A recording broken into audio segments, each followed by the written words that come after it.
이번 편에서는 우리 특허에 대해서 말씀드리려고 해요.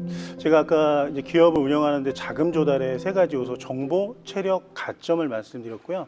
처음에 정보에 대한 부분에서 이 기간을 가지고 우리가 혜택을 받는 방법에 대해서 말씀드렸었고, 두 번째 체력에 관련해서는 신용 등급이라는 부분이 매우 중요하다, 이렇게 말씀을 드렸습니다. 근데 이 자금과 그다음에 신용 등급 부분에서 상당히 중요한 역할을 하고 있는 게 특허죠. 더불어서 특허는 최근에는 이 세무적인 요소에서도 상당히 큰 역할을 해주고 있습니다.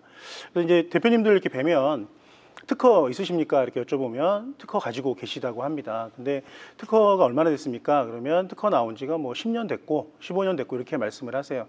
실제로 지금 현재 우리나라에서 특허를 활용하려고 하면은 특허가 등록되고 3년 이내의 특허가 가장 유리하다, 이렇게 좀 말씀을 드릴 수가 있어요. 미국 등의 이제 선진국들의 경우에는 특허를 가지고 시장조사법이라는 걸 가지고 관리를 합니다. 그래서 이 동일한 특허가 있는데 A라는 특허와 B라는 특허가 유사 특허인 경우에는 A 특허가 10억짜리면 B 특허도 10억짜리 특허가 된다. 그래서 우리 땅으로 말씀드리면 이 지번에 있는 땅 평수가 평당 3천이면 바로 옆에 지번에 그 평수도 3천만 원이다. 물론 목적이 같으면 이렇게 표현이 되는 거, 이게 시장조사법이라고 말씀드린다면, 국내에서는 수익접근법이라는 법을 쓰고 있습니다. 그래서 이거는 매출액과 영업이익이 얼만큼 나느냐에 따라서 특허의 가치가 달라지는 방법이에요. 근데 특허가 만약에 저희 총 수명을 20년이라고 하고 경제적 수명을 7에서 8년이라고 봤을 때 특허가 나온 지 9년 됐다라고 한다면 경제적 수명은 이미 끝난 특허이기 때문에 실제로 그 값어치를 매길 수 없다, 이렇게 보시면 되겠죠. 그래서 대표님들의 특허를 여쭤보면 대부분의 갖고 계신 특허는 기술 특허입니다. 이런 말씀도 많이 하시죠. 특허를 내면 공개되기 때문에 일부러 특허를 내지 않는다, 우리 쪽은, 이런 말씀을 많이 하세요. 여기 기술 특허에 관련된 부분인데 가장 클래식한 부분이죠. 기술 특허는 기존의 기술, 제품, 공정, BM, 그다음에 실용신안 등을 가지고 우리 특허를 출원하게 되는데, 이 특허를 가지고 쓰는 방법은 이제 기존의 클래식한 방법입니다. 최근에 국가가 이제 지원하는 많은 사업에 특허 사업과 고용 사업이 있는데요. 특히 고용 관련해서는 지원금이란 부분으로 많이 지원을 해드리고 있고요.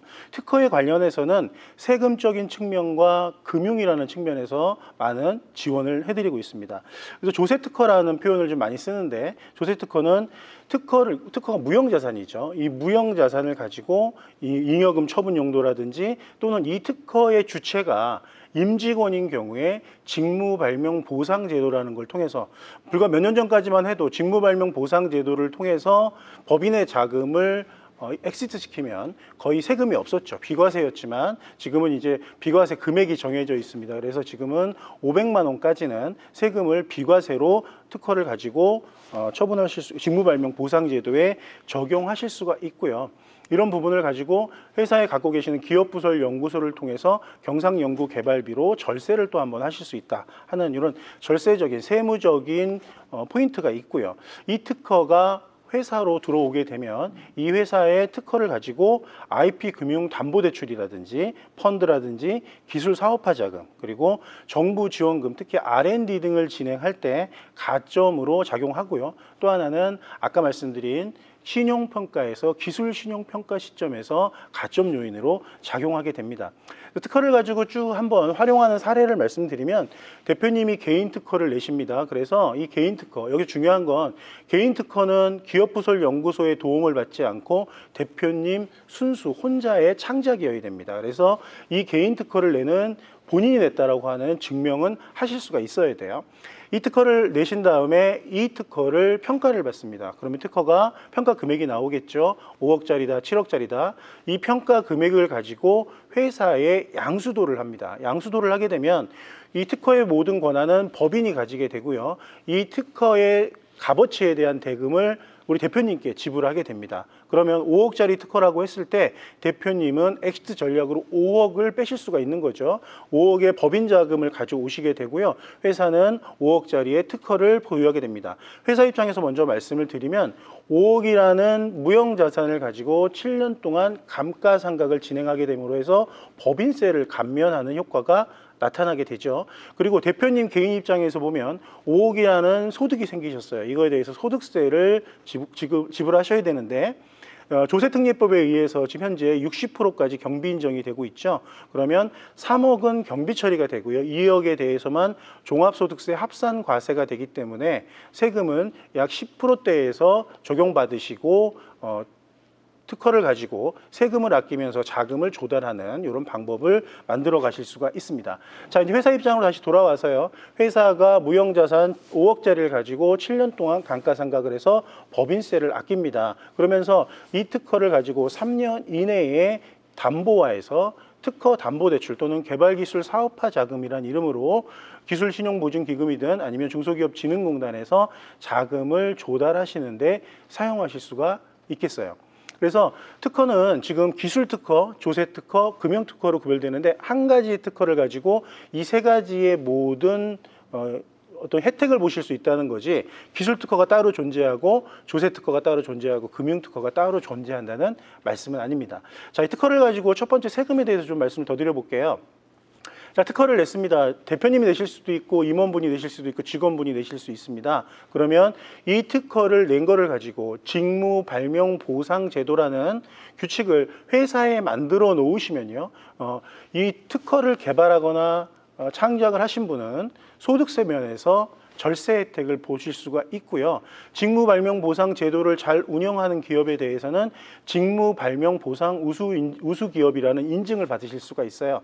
이런 경우에는 우리가 특허를 유지하게 되면 연차료라는 걸 지급하게 되는데요. 특허청에 이 연차료 감면 혜택을 같이 가져가실 수가 있습니다. 그리고 아까 말씀드린 특허 양수도, 회사의 개인의 특허를 만들어서 회사에 양수도 하셔서 세금을 아끼는 방법이 하나가 있고, 그 다음에 무형자산으로 생각하실 수 있고요. 그리고 또 하나는 이 특허를 가지고 경상연구개발비 기술연구소와 같이 하신 경우에는 경상연구개발비로 계상하실 수도 있습니다. 다음은 이제 자금인데요. 제가 자금을 말씀드릴 때 7년 이상 된 기업에 보톡스라는 말씀을 드렸어요. 7년 이상 된 기업이 자금을 조달하는 아주 좋은 방법은 특허를 통해서 개발기술 사업화 자금이나 특허담보대출을 받으시는 방법이에요. 그래서 7년 이내의 기업은 특허를 못 쓰느냐? 그렇지 않습니다. 창업운전 자금을 받으시고 개발기술 사업화 자금은 7년 이내의 기업도 똑같이 받으실 수가 있고요. 특히 예비 창업 단계에 특허를 보유하고 계시다면 예비 창업 단계에서도 국가의 지원을 받으실 수가 있기 때문에 자금적인 측면에서는 특허가 상당히 많은 도움을 드릴 수가 있다, 이렇게 보시면 될 것 같아요. 자, 그 다음에 아까 신용평가 부분에서 제가 T10이라는 부분을 좀 말씀을 드렸어요. T10이 기술신용평가에서도 특허가 있는 기업의 경우에는 가점 요인으로 작용하기 때문에 우리가 원하는 기술 등급을 받으셔서 신용 등급에 반영하시고 수주라든지 자금에도 큰 도움을 받으실 수가 있습니다. 자, 특히 이 특허는 또 인증하고도 연계가 됩니다. 그래서 특히 이 특허가 관련된 인증은 직무발명보상제도라는 게 있는데, 직무발명보상제도는 일반적으로 우리 입찰을 하시는 기업에서도 가점 요인으로 작용하고 있고요. 그리고 소득세를 절세하는 방법, 법인세를 절세하는 방법, 입찰 가점, 이런 여러 가지 효과를 보실 수가 있어요. 그리고 특허청에서 새로 나온 인증이 하나가 또 있죠. 기존의 기보, 신보 등에서 우리가 메인비즈와 이노비즈라는 인증을 통해서 혜택을 많이 받습니다. 근데 이런 특허를 가지고 활용하는 기업들에게는 메인비즈와 이노비즈에 준하는 새로운 인증을 만들었습니다. 그 인증이 지식재산 경영 인증이죠. 지식재산 경영 인증은 우리 중소기업진흥공단에서 자금을 받으실 때 이노비즈가 있는 기업의 경우에는 혁신형 기업이라고 해서 자금 한도를 확대해주고 있습니다. 이 효과를 똑같이 보실 수 있도록 특허청에서 관할하고 있는 새로 나온 인증이죠. 지식재산 경영 인증을 받게 되면 직무발명보상제도에서 받게 되는 그 연차료 면제, 감면 혜택 또 똑같이 받으실 수가 있게 되죠. 그래서 지금 특허를 활용하시는 기업들, 저희가 상담을 드려보면 연구소, 벤처, 이노비즈, 메인비즈들은 많이 갖고 계세요. 근데 직무발명보상제도라든지 지식재산 경영 인증을 보유하고 계시는 기업은 그리 많지는 않으신 것 같아요. 그래서 이런 것들을 좀 활용하시는 방법도 찾아보시는 게 사업을 하시는 데 도움이 되실 것 같아요. 제가 보기엔 오래된 기업보다는 창업하신 지 얼마 안 되실 때 이런 인증을 최대한 활용하시면 보다 큰 효과가 있지 않을까 싶습니다. 사람도 골프를 배울 때 나이를 먹고 골프를 배우면 폼이 잘 안 나오잖아요. 빨리 배우기 쉽지 않고요. 어렸을 때 조금이라도 빨리 배우는 것이 우리에게 그 습득하는 데 크게 도움이 되는 것처럼 기업을 운영하실 때 이 인증을 나중에 우리 회사는 아직 인증받을 때 아니니까 나중에 좀 더 조건이 되면 그때 가서 인증을 뭐 진행하죠. 이렇게 말씀들 하시는 대표님들 계시는데요. 인증은 우리 회사가 젊을 때 적용을 해주시면 좀 더 많은 효과를 보실 수가 있어요. 좀 더 확장해서 말씀을 드리면 기업부설 연구소 요새 많이 하시잖아요. 기존에 기업부설 연구소는 제조업 또는 개발업 등에 국한돼서 많이 진행이 됐었습니다. 그러다가 몇 년 전부터 유통업이라든지 이런 서비스업 쪽에서도 기업부설 연구소를 많이 만드셨어요.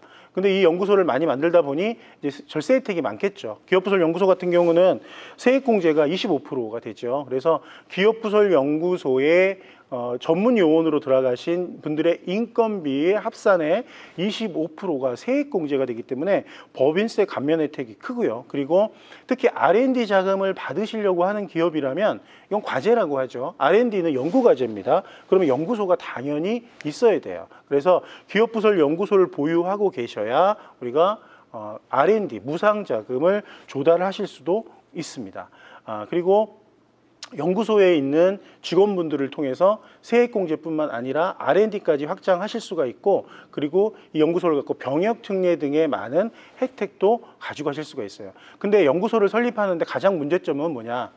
사람들 대부분 이제 두 가지 요소가 있지 않습니까? 인적 요건과 물적 요건이라는 게 있는데, 사실 물적 요건은 크게 문제가 되지 않습니다. 회사를 운영하면서 별도의 문이 있는 방이라든지 이런 부분들이 존재하기 때문에 실제로 연구소를 설립하는데 물적 요건은 크게 문제가 되지 않지만 인적 요건이 가장 문제죠. 그래서 인적 요건에 대해서 조금 체크를 해볼 필요가 있습니다. 인적 요건, 특히 이 전담요원의 조건은 이공계 4년제 대졸 또는 이공계 전문대를 졸업하고 2년 이상의 경력이 있는 사람, 마이스터 고등학교를 졸업하고 산업기사 이상의 자격이 있는 사람들의 인적 요건이라면 연구소를 설립하실 수가 있고요. 우리 기업부설 연구소의 경우에는 지금 현재 3분 정도가 있으면 가장 적합한 거로 나오죠. 근데 우리가 2명밖에 없다. 그래서 최근에는 벤처 확인을 먼저 받습니다. 그래서 제가 벤처 확인이라고 말씀드렸는데 이노비즈 인증, 메인비즈 인증, 지식재산 경영 인증입니다만은 벤처는 기업 확인입니다. 인증이라는 표현을 쓰지 않고 벤처 확인을 받으시면은 벤처가 있는 기업의 경우에 기업부설 연구소를 만드시면 2명만 있어도, 전담 요원이 2명만 있어도 괜찮죠. 그리고 예외적으로 기업부설 연구소가 있고 디자인 연구소가 있습니다. 이 디자인 연구소의 경우에는 아까 말씀드린 4년제 이공계, 그리고 이공계 2년제 후 2년 이상 경력, 마이스터 고등학교 이 조건에 관계없이 4년제 대졸 또는 이공계 이후 2년 이상 자격증이 있는 인적 요건이 채워지면 연구소 전담 요원으로 활동하실 수가 있게 되는 거죠. 그래서 벤처기업 확인은 특히 3년 이내의 기업이 받으시는 게 가장 효과적이죠. 그 효과 중에 벤처기업의 효과 중에 가장 큰 효과가 우리 법인세 감면 혜택이죠. 그래서 벤처는 벤처기업의 형태가 총 5가지로 구분됩니다. 그래서 예비 벤처, 우리가 창업을 하기 전에 기술력을 먼저 인정받아서 예비 벤처를 받으시고 그 이후에 사업자 등록증이 나오면 벤처기업으로 시작하는 그런 기업이 있을 수가 있죠. 또 하나는 기업부설 기술보증기금에서 8천만 원 이상 보증서를 발행받은 기업, 여기서 보증서를 발행받았다고 하는 부분이 중요한데요. 꼭 융자를 받지 않아도 8천만 원 이상의 보증서를 발행받아서 기술력을 인정받은 기업에 대해서는 벤처기업 확인을 해줄 수 있다. 이렇게 보시면 되고요. 그 다음은 중소벤처기업부, 중소기업진흥공단에서 8천만 원 이상 대출을 받은 기업, 여기선 대출을 받아야 되죠. 근데 여기 중요한 건 직접 대출이어야 된다는 겁니다. 대리대출, 은행을 통한 대리대출이 아니라 중소기업진흥공단에서 직접 대출로 8천만 원 이상을 받으신 경우에 벤처 요건이 된다. 이렇게 보시면 될 것 같아요. 그리고 또 하나는 벤처 캐피탈에서 5천만 원 이상 투자를 받는 거죠. 상당히 어려운 일입니다. 벤처 캐피탈에서 5천만 원 이상 투자를 받는다는 거 쉬운 일은 아니지만 이렇게 벤처가 되는 방법이 있고요. 또 하나는 연구개발 벤처입니다. 마지막으로 연구개발 벤처는 4분기 내에 경상연구 개발비를 5천만 원 이상 계상한 기업에 대해서 벤처기업 확인을 해주는 제도인데, 앞에 4가지 벤처의 경우에는 벤처기업 확인이 있는 것만으로 우리가 법인세 감면 혜택을 가져갈 수 있는데, 이 마지막에 말씀드린 연구개발 벤처의 경우에는 매출액의 경상연구개발비를 5% 이상 계상한 경우에만 법인세 감면 혜택을 가져가실 수가 있다. 이렇게 보시면 돼요. 그래서 일반적으로는 기보벤처나 중진공벤처를 가장 많이 선호하고 있고 가장 많이 추천을 드리고 있습니다. 자, 그 다음에 저희가 이제 3년 이내에 벤처를 받고 혁신형 기업으로 갔습니다. 3년이 지났어요. 그러면 이제 벤처의 효과는 없어지죠. 그러면 그 이후에 혁신형 기업으로 가기 위해서 우리들이 찾는 인증이 이노비즈 또는 메인비즈 인증입니다. 그래서 우리가 이노비즈, 메인비즈가 되면 혁신형 기업이 되기 때문에 대출 한도의 확대 또는 특수 목적 자금을 받으시는데 가점으로 작용합니다.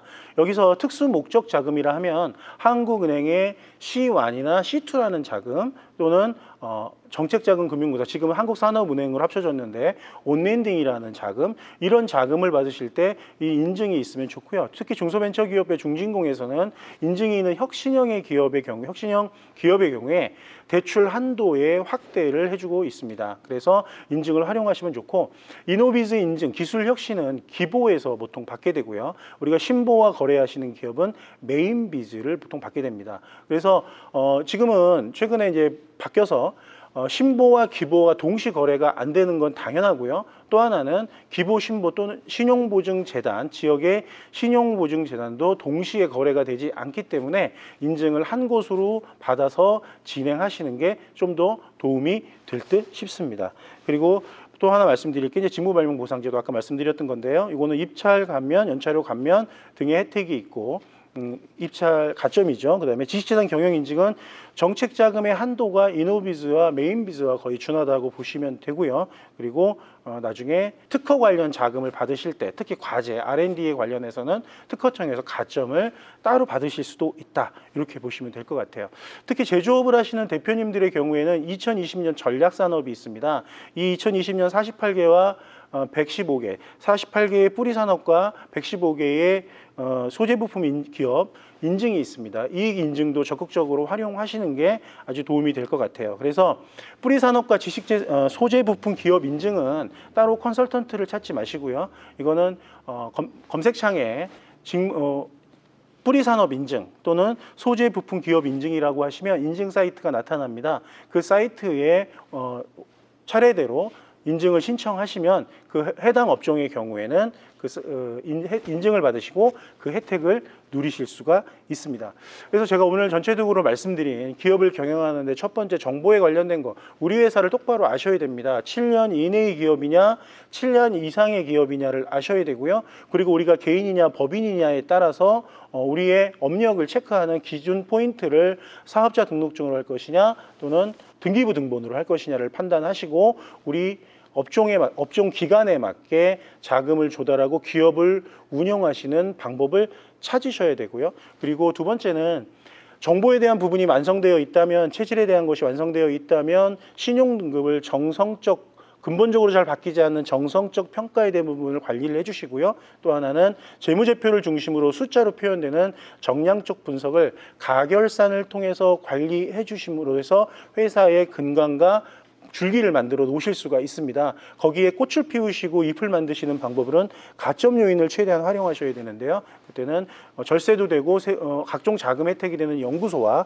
그리고 벤처, 그리고 이노비즈, 메인비즈, 직무발명보상제도, 그리고 지식재산 경영인증 등을 잘 활용하시면 기업이 어떤 조건에 맞춰서 기업을 지원해주고 싶은데 그 조건을 맞추지 않고 무조건 지원을 해달라는 것은 사실은 좀 무리가 있죠. 그래서 나라가 만들어 놓고 이런 제도를 활용했을 때 이런 걸 지원해 줄 수 있다라고 하는 순서를, 메커니즘을 잘 이해하셔서 국가가 주는 많은 지원 제도를 활용하시고, 그리고 국가에 지불할 정당한 지불, 대가는 지불하시면서 기업을 운영하신다면 가장 효율적인 경영이 되실 것으로 판단됩니다.